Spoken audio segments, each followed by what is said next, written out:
Today we're talking about a cool adventure between the Spectre and the Flash. Barry Allen becomes possessed by a ghost pilot, and the Spectre, by the end of this video, will have to see if he has what it takes to battle a speedster who's supernaturally empowered. Before we get into that, be sure to subscribe to our channel for more videos concerning comic book characters. One day on Earth 2, Barry Allen, the Flash of Earth 1, came to this alternate Earth on a visit. He was touring the country when he stopped by Central City to meet up with the Spectre, who he had met during the crisis of two Earths. On his way, however, Barry came upon a suspicious pair of men loading a shopping cart full of cash into a truck. It was no difficulty for the Scarlet Speedster to catch up to the truck, but he found it unusually hard to vibrate past the truck door's molecules, something he could normally do with these. Though he ultimately was able to phase through the truck, it left the Flash badly weakened, and he collapsed right in front of the criminals. The crooks promptly kicked Flash out of the moving vehicle, as they were ordered to by a mysterious benefactor, and happily raced off with their money. With the speedster now exposed, the being behind all of this, a ghost of a pilot named Luther Jarvis, who died during World War I, was able to summon the Phantom Flash, a spectral version of Barry Allen, who would do the ghost pilot's bidding. Sometime later, Jim Corrigan was called in to investigate the disappearance of Jarvis's old squad from his days as a pilot. The Spectre was able to determine the ghost pilot and the mysterious Phantom Flash were behind this, and the two agreed it would be best for the Spectre to handle this one on his own, separate from Corrigan. The Spectre tracked Jarvis down to Castle Creek, where the ghost pilot was forcing an old member of his squad into a battle using antique planes. Jarvis nearly killed his old wingmate with the help of the Flash, until the Spectre intervened and blocked the attack with a giant-sized hand. The enormous Spectre grabbed Jarvis's plane and threatened to crush the ghost if the Flash attacked. Given the ghostly nature of the Spectre, he was more than capable of doing such a thing, even if Jarvis was a ghost himself, and knowing this, Jarvis quickly agreed to a truce.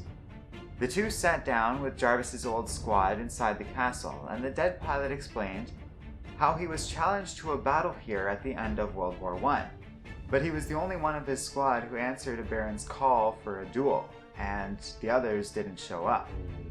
They explained that the duel took place on the last day of the war, November 11, 1918.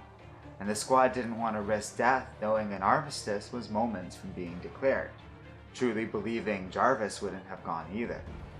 Luther Jarvis died that day, and his plane was shot down into a bog near the castle.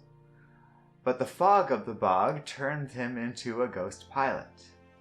The Spectre pointed out the dishonor in Jarvis's actions as a ghost, and the pilot agreed that he had behaved poorly and unbecoming of a man of the military, though he insisted he still deserved some kind of justice for what happened to him.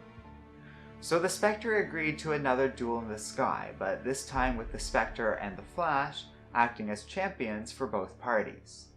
Jarvis agreed with the lives of Barry and the veterans waged on the outcome of the battle.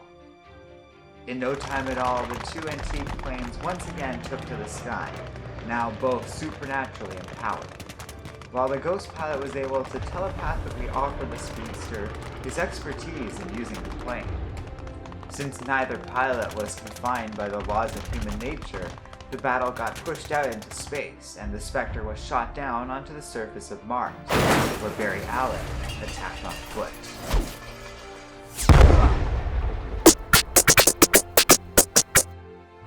The Phantom Flash proved powerful in this form, able to land blows that actually hurt the Spectre, thanks to their shared ghostly nature, while the power of the Speed Force gave Barry an advantage over the Spectre, who was forced to hide in the tail of a comet.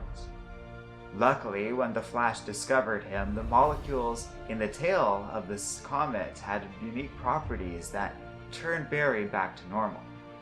The two heroes got in Allen's plane and they returned home, but the change in circumstance compelled the ghost pilot to attack yet again. Jarvis, in a moment of desperation, rammed his own plane into theirs, but the Spectre was able to save himself and Barry from a resulting explosion. This final attack consumed the spiritual essence of the ghost pilot, and with that, his victims were freed.